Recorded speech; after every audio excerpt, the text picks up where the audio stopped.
Welfare initiatives have been redesigned to be inclusive, targeted, and outcome oriented.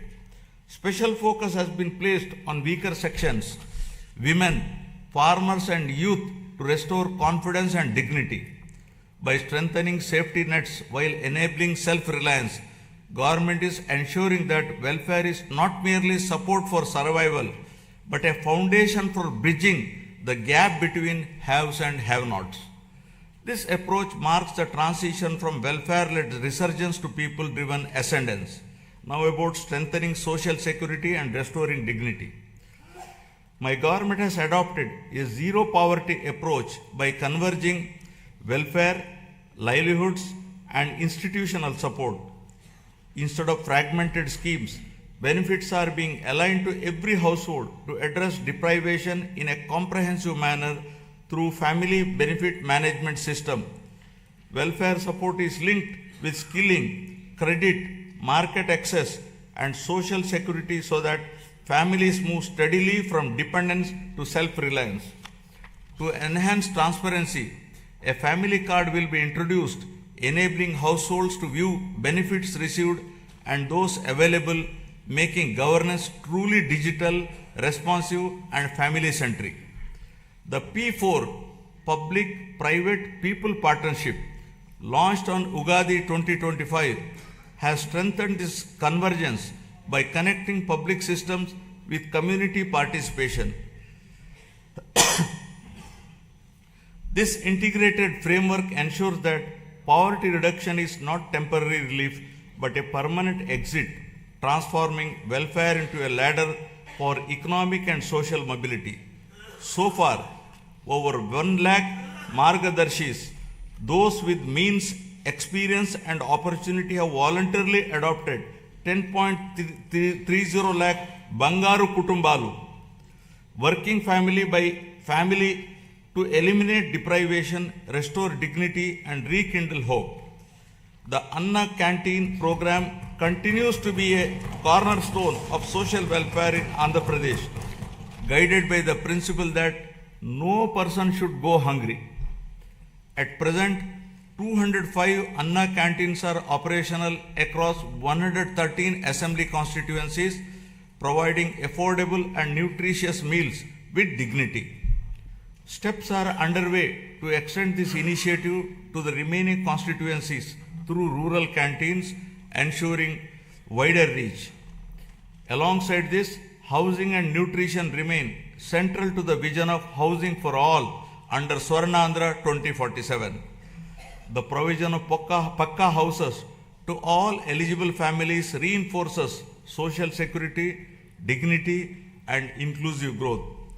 Socio-economic political equity in all aspects continues to guide governance. Our approach to scheduled caste welfare is guided by the fairness and inclusion.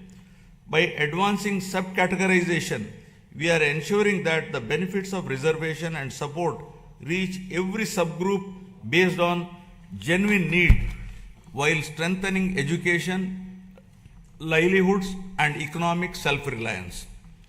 The socio-economic development of our tribal communities remains a core priority.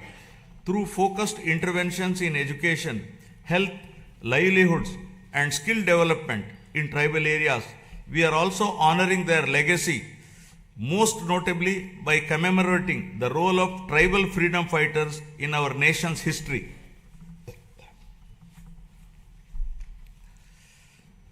Backward classes are central to our vision of strong and inclusive Andhra Pradesh.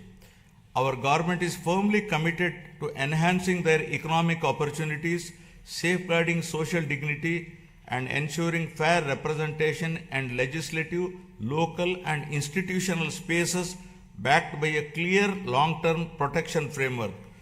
Through Adharana 3 scheme, modern equipment and tools will be provided to the beneficiaries to promote micro-entrepreneurship and strengthen MSMEs. The government is extending focused support to weavers, fishermen, toddy tappers, washermen, barbers, artisans, and other traditional occupational groups, ensuring interventions that address their distinct social and economic needs. For minority communities, our focus is on security, opportunity, and trust. Alongside strengthening educational and economic support, we are taking firm steps to protect Waqf properties and ensure transparent governance so that development reaches every household with confidence and dignity. Now, about investing in education and health for human advancement. Education remains the most powerful driver of future transformation.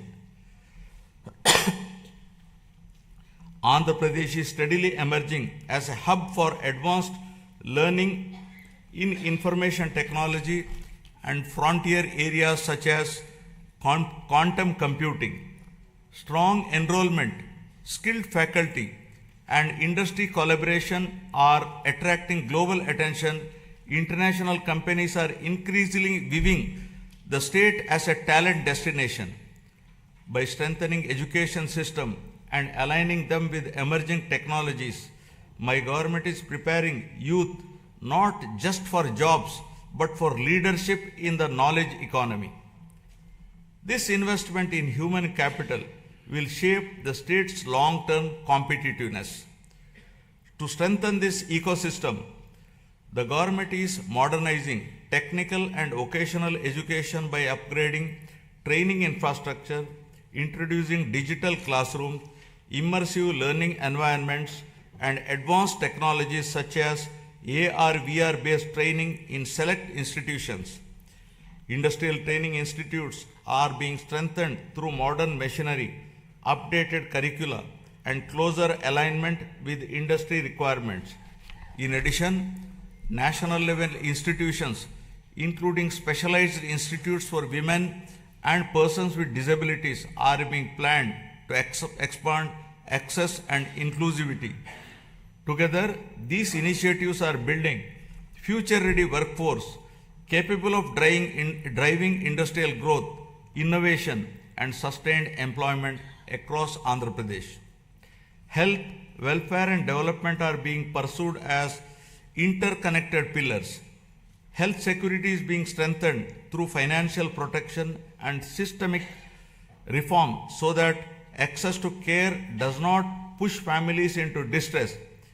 A flagship intervention in this effort is the Sanjeevani program, which has emerged as a powerful model for last mile healthcare delivery. Through telemedicine hubs and community level across points, Sanjeevani enables timely medical consultations, follow-up care, and specialized support, particularly for the elderly and vulnerable. Alongside this, preventive care, early diagnosis, and outreach are being expanded. With support from the Gates Foundation, data-driven approaches are improving maternal and child health, nutrition, and disease surveillance, shifting focus from treatment to wellness and resilience.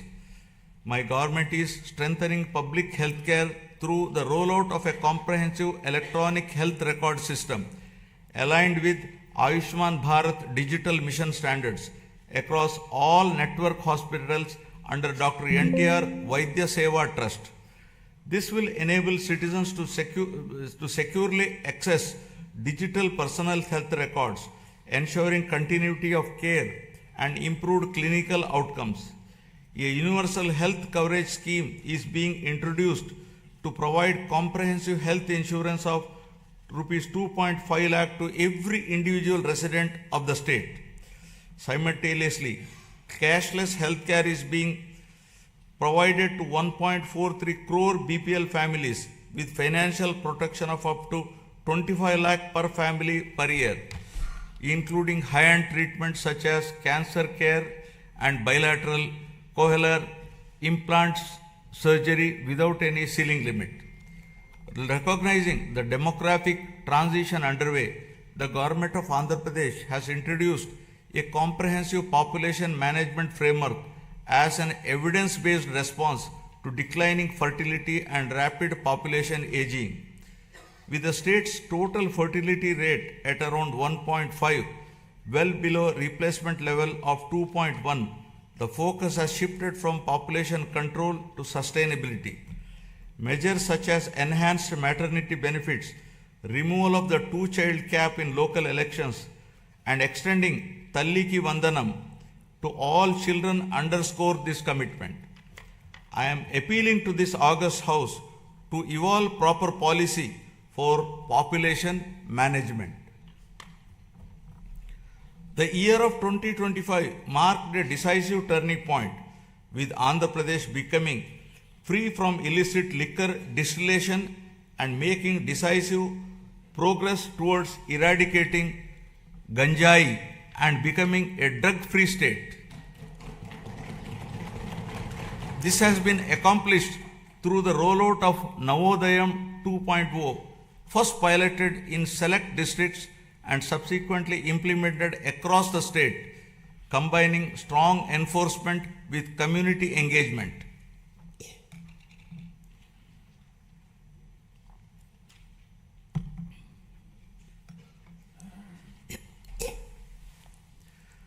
Now empowering livelihood, skills and women's participation. Education remains the greatest equalizer, and skilling is the strongest bridge between learning and livelihoods. The government's approach to employment generation is anchored in equipping youth with industry relevant skills aligned to emerging technologies and evolving market needs. Through a structured skill census and a forward-looking sports policy, interventions are being tailored to local aspirations and regional demand, ensuring that training leads to meaningful employment, self-reliance, and social mobility. This integrated strategy places young people at the center of growth, transforming demographic potential into economic strength. Providing livelihoods and creating employment in rural areas continues to be our priority.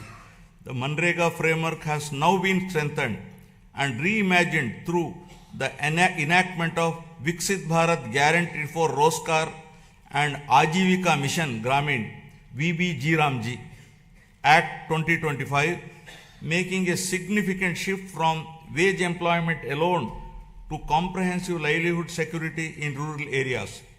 Under this new act, the guaranteed employment per rural household has been enhanced from 100 to 125 days.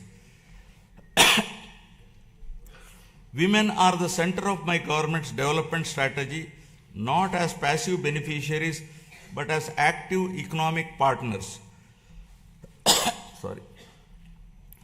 Policies are being designed to strengthen women's participation in entrepreneurship, livelihoods, and local economies. Support to self-help group is being aligned with credit, marketing, and enterprise development, while skill initiatives are linked to income generation and asset creation. In this direction, my government is promoting 1 lakh women entrepreneurs this year under the Swayam initiative, with a clear target of expanding this to 5 lakh women in the coming year. This approach strengthens household resilience and accelerates inclusive growth across rural and urban areas. My government is advancing women's safety and child development through a comprehensive framework that blends prevention, protection, and empowerment. Strengthened Anganwadi services are addressing nutrition, early learning, and the prevention of physical and intellectual deficiencies from an early age. Mission Vatsalya is reinforcing child care and protection, while Mission Shakti supports women's safety through legal aid, shelter, rehabilitation, and empowerment. These initiatives are being strengthened through technology-enabled monitoring, community participation, and responsive support systems, creating safer environments, enabling early intervention, and fostering dignity, resilience, and opportunity for women and children across the state. Now, resurgence of growth to ascendance of prosperity. Economic revival has been pursued with a clear emphasis on the long-term sustainability and balanced growth. My government has prioritized infrastructure creation, industrial development, and regional equity to unlock the state's full potential. Investment in roads, ports, airports, urban transformation, and emerging technologies are creating jobs and improving connectivity. Simultaneously, focused efforts on MSMEs, agriculture, and services are strengthening local economies. The state's economy is steadily returning to a strong growth path, supported by revival across agriculture, industry, and services.